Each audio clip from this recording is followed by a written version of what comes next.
My dear listeners, this is an original sci-fi story I wrote for you. If you'd like to support me, just subscribe to the channel, it really helps the growth. Specialist Rhea Solano woke to cold pressure against her ribs and the slow, rhythmic vibration of something purring. She opened her eyes. Ash, the Veth kitten she had apparently adopted whether she'd meant to or not, sat curled against her side, his silver-striped sides heaving. His 6 eyes were all open, the inner lids half-drawn, and a sound was climbing from his throat that she had learned to distinguish from ordinary contentment. Lower, steadier, a warning. Ash, hey! She sat up carefully, mindful of his retractile spines. At 3 months, he already massed 30 kilos, all lean muscle and articulated bone sheaths that could lock into defensive plates across his back and flanks. The initial xenographic survey of Havel's world had catalogued the Veth as Threat Class Amber. Ambush predators, solitary, territorial, threat response unpredictable. The survey team had spent 11 days on the surface. The 200 colonists of Outpost Vera had been here for 8 months.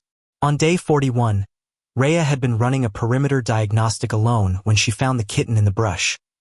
One leg caught in a collapsed drainage pipe, rain coming down hard, his mother nowhere. She'd freed him. She'd treated the leg. She told herself she would release him once he could walk without a limp. He still walked with a slight hitch when he was tired. She had stopped pretending that was why he was still here.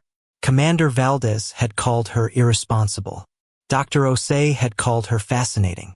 The colonists had, over time, simply started leaving scraps of protein ration near the shelter door, and Ash had learned to accept these as tribute. Now he slipped off the bunk and moved to the door with the liquid silence of a creature designed to be invisible, and looked back at her once with all 6 eyes carrying the same clear, urgent message. Rhea pulled on her boots and followed. The outpost occupied a plateau above the valley the colonists called the Shelf. Ash led her past the darkened hydroponics dome, past the vehicle bay, to the northern rim where the cliff dropped 40 meters to the forest canopy below. He stopped. The per-warning scaled upward in pitch. For more Veth were waiting. They were adults, full-grown, easily 3 times Ash's current size, their bone sheaths deployed across their backs like segmented armor, their 12 eyes catching the pre-dawn light from Havel's 2 small suns. They sat in a perfect line along the rim, facing the valley. They did not look at Rhea. They were watching something in the dark below. Solano to command. She kept her voice low. Something's happening at the northern rim. Ash and 4 adult Veth. They're watching the valley. Commander Valdez's voice came back thick with sleep. Solano, it is 4 in the morning. Sir, in 8 months these animals have never approached the outpost as a group. Ash is giving warning vocalizations. I'm recommending a full sensor sweep of the valley floor. A pause. Then, do it. The sweep took 90 seconds. By the time Valdez reached the rim with the night watch, Dr. Osei had the results on her datapad, and the color had left her face. Graveleels, she said. Hundreds, maybe more, moving up the cliff face. Rhea had read the survey notes on graveleels once, in passing, and had not thought about them since. She thought about them now. Colonial arthropods, pack-coordinated, capable of stripping a structure to its foundation supports in under 3 hours. The survey had noted them as a nuisance species. The survey team had not had a permanent settlement on the surface. They'll be at the base foundations in 20 minutes, Osei said. If they reach the hydroponics dome, we lose the food supply, Valdez finished. He looked at the Veth along the rim. He looked at Ash. He looked at Rhea with an expression she had never seen on a commander's face before. The specific vulnerability of someone who has just run out of options they understand. What do they want? I don't think they want anything, Rhea said. I think they're telling us. She crouched beside Ash and put her hand flat against his flank. The way she had learned calmed him. Beneath her palm his spines were fully erect, the bone sheaths locked. Battle configuration. Dr. Osei had called it when she documented it in month 2, never expecting to see it outside a controlled observation. He turned one set of eyes to Rhea, held the contact. Then he looked back at the cliff. Battle stations, Valdez said quietly. All personnel. Now.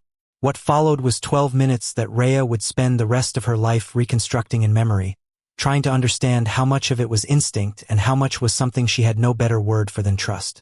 The gravel eels came over the rim in a wave, a chittering, fast-moving mass of segmented bodies and grinding mandibles, coordinated as a single organism, hundreds of them flowing across the rock like liquid.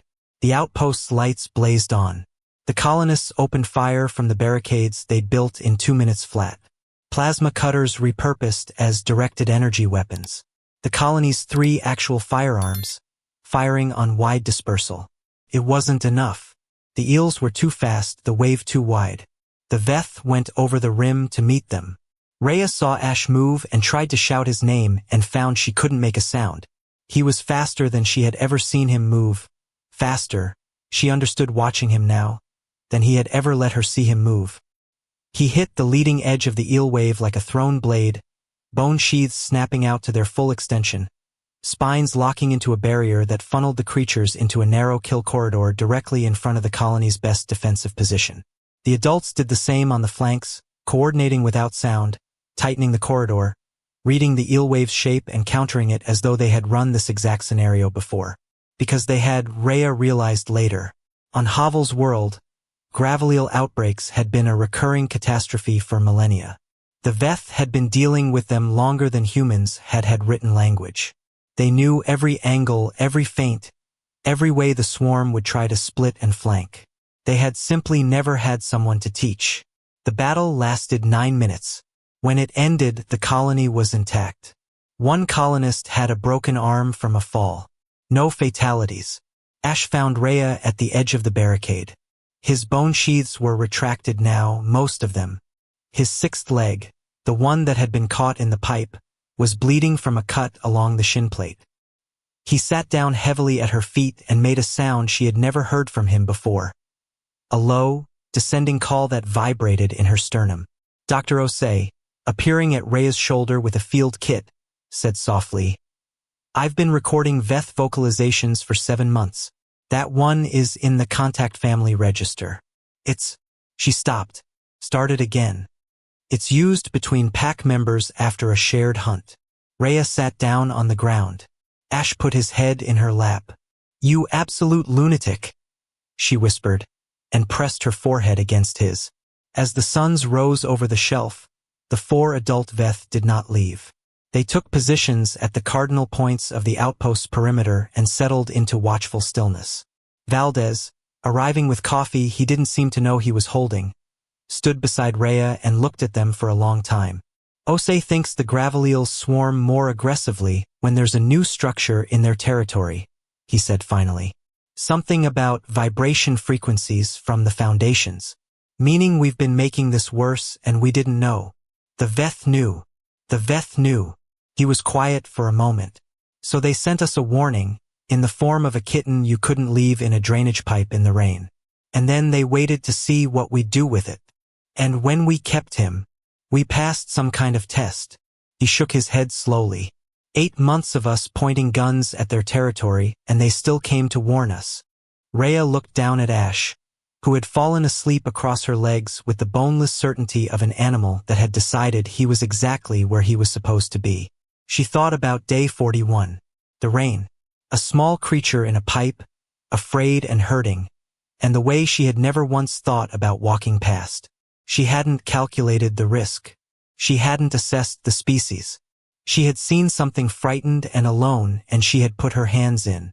The surveys, she thought, were written by people who spent 11 days on a planet and then left. They measured threat levels and unpredictability ratings and territorial radii. They never stayed long enough to learn what the locals remembered about being helped. Commander Valdez walked away to manage the debrief.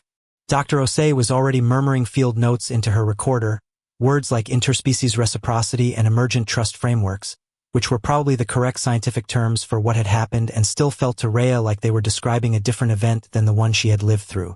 What had happened was simpler than any framework.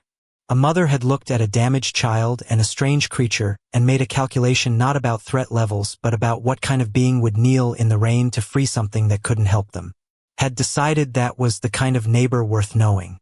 Had sent her assessment, in the form of a small warm weight that purred against your ribs at 4 in the morning, when the danger was still coming up the cliff and there was still time to do something about it. Humans weren't the most dangerous things on Havel's world. They weren't the fastest or the oldest or the ones who understood the valley's cycles. But they were the ones who, given the choice between walking past or kneeling down, would always kneel down. And in a universe that tested every species eventually, that turned out to matter more than any of the rest of it. Ash twitched in his sleep, dreaming of a hunt that was already over, and Rhea left her hand on his side and watched the suns climb and let herself believe they were going to be all right.